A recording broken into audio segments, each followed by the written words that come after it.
रायपुर से बड़ी खबर, जहां आरक्षण पर लगातार घमासान देखने को मिल रहा है। आरक्षण विधेयक को लेकर सीएम भूपेश बघेल ने एक ट्वीट किया है और उन्होंने लिखा, अगर ये तुम्हारी चुनौती है तो मुझे स्वीकार है, लेकिन तुम्हारे लड़ने के तरीके पर धिक्कार है। सदन रहे भले संस्थान तुम्हारा हथियार है, लड़कर जीतेंगे वो भीख नहीं हथियार है। फिर भी एक निवेदन स्वीकार करो, कायरों की तरह ना तुम छिपकर वार करो। राज्यपाल पद की गरिमा मत तार तार करो। तो आरक्षण को लेकर लगातार आर पार की लड़ाई जारी है और आरक्षण विधेयक को लेकर सीएम भूपेश बघेल ने ट्वीट किया और उन्होंने शायराना अंदाज में लिखा है।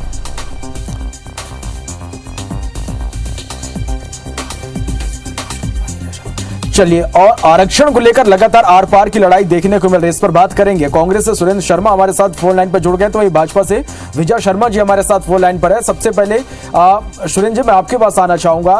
अब देखने को मिल रही है और सीएम ने ये ट्वीट किया है। देखिए, ये बहुत ही स्वाभाविक बात है, ये एक बहुत ही महत्वपूर्ण विषय है। छत्तीसगढ़ की सरकार ने 76% आरक्षण लागू किया है और इसके वजह से तमाम जो निरपराध बच्चे हैं जिनको स्कूल में एडमिशन लेना है, ऐसे लोग जो नौकरी की प्रतीक्षा कर रहे हैं और इसके साथ ही साथ जो तमाम वर्ग के जो लोग हैं उद्वेलित है, परेशान है, चिंतित है, तो ये एक गंभीर विषय हो जाता है। माननीय मुख्यमंत्री ने जो ट्वीट किया है उसका आशय ये है कि आप राजनीतिक बदलाव बनाना चाहते हैं तो हमसे बुनाइए, आप छत्तीसगढ़ की जनता को कांग्रेस की सरकार बनाने का दंड देने की कोशिश मत कीजिए। और विशेष तौर पे एक राजभवन जो गरिमामय स्थान होता है, उस गरिमामय स्थान का दुरुपयोग करने की जो कोशिश भारतीय जनता पार्टी कर रही है, इस पर यह ट्वीट बनता है।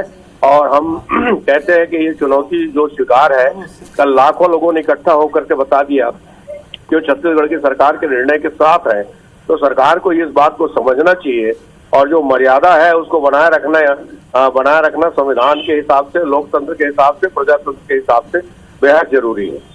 जी, हमारे साथ विजय शर्मा जी भी फोन लाइन पर बने हुए हैं। विजय शर्मा जी, सीएम ने ट्वीट किया है इस मुद्दे को लेकर और उन्होंने साफ तौर पर कहा कि राज्यपाल की पद की गरिमा को मत तार तार करो। सीधे हमला बीजेपी पर और इस मुद्दे पर लगातार राजनीति बयानबाजी देखने को मिल रही है। इस ट्वीट पर क्या कहेंगे आप?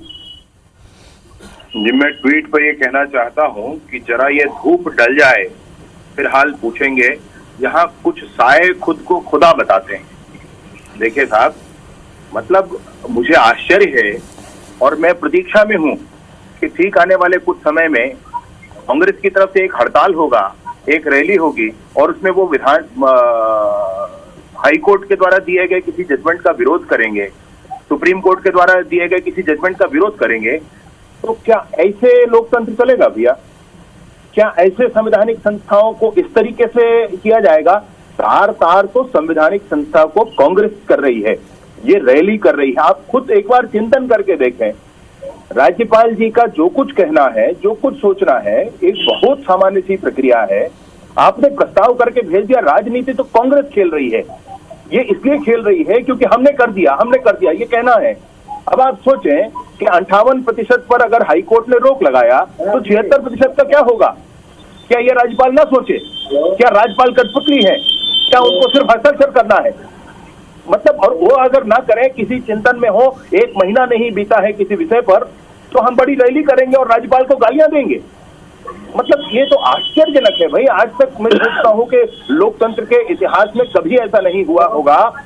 पश्चिम बंगाल जैसे राज्य में कभी ऐसा नहीं हुआ जहां पर राज्यपाल के विरुद्ध रैलियां करी जाए, जहां पर राज्यपाल को सामूहिक रूप से इकट्ठा होकर गालियां दी जाए।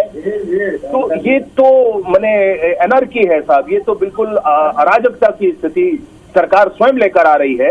अब बोलिए, कल कोई संस्था फिर ऐसा करेगी, फिर वो कहेगी कि राज्यपाल ने ऐसा कर दिया, या कोई संस्था कहेगी कि हाई कोर्ट का निर्णय गलत है, कोई संस्था कहेगी कि फिर ये सुप्रीम कोर्ट का निर्णय गलत है। तो कैसे ऐसे में लोकतंत्र चल पाएगा? फिर तो वही पुरानी वाली व्यवस्था हो जाएगी, माने कबीलाई शासन हो जाएगा। लोग अब जिसके हाथ में लाठी भैंस उसकी होगी, यही स्थिति बन जाएगी। भैया, मैं एक बार आपसे एक बात जरूर कहना चाहता हूं, ध्यान दीजिएगा मेरी बात का।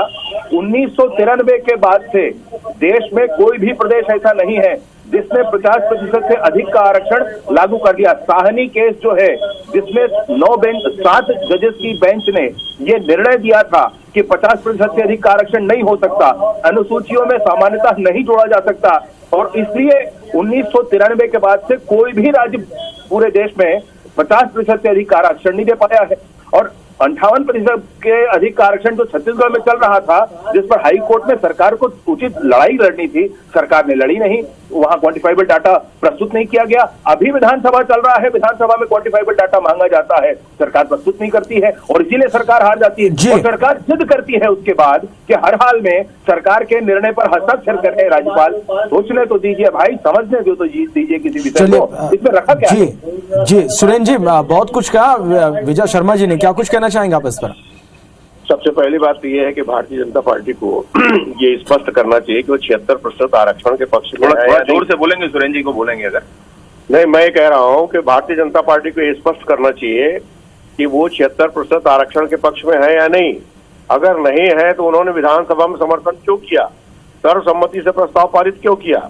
और जब सर्वसम्मति से प्रस्ताव पारित कर दिया तो भारतीय जनता पार्टी को माननीय राज्यपाल से आग्रह करना चाहिए कि आप इसमें हस्ताक्षर करें। उसके बजाय दुनिया भर के ज्ञान बता रहे हैं, जब आप पहले ऑलरेडी 58% का आरक्षण लागू कर चुके हैं तो 76% का आरक्षण कैसे गलत है? इस बात को कहने के लिए वो विधानसभा तो सबसे अच्छा मंच था ना, वहां पर विरोध करना चाहिए था कि हम 50% से अधिक आरक्षण के पक्ष में नहीं है, तब ये बात समझ में आती। आपने वहां पर सर्वसम्मति से प्रस्ताव पारित किया और सदन के बाहर लगातार विरोध करके कांग्रेस पार्टी को लोकतांत्रिक प्रक्रिया समझाने की कोशिश की जा रही है, जो कि गलत है। कांग्रेस लोकतंत्र की परंपराओं को समझती है। कांग्रेस ने ही देश में लोकतंत्र लागू किया है, संविधान लागू किया है। मगर सवाल ये है कि जनता के मुद्दे सर्वोपरि हैं। कोई भी कानून या नियम, संविधान जनता के हितों के लिए बनाए जाते हैं, जनता को प्रताड़ित करने के लिए नहीं बनाए जाते हैं। चलिए, आप दोनों का बहुत शुक्रिया हमारे साथ जुड़ने के लिए और इस तमाम बातचीत के लिए।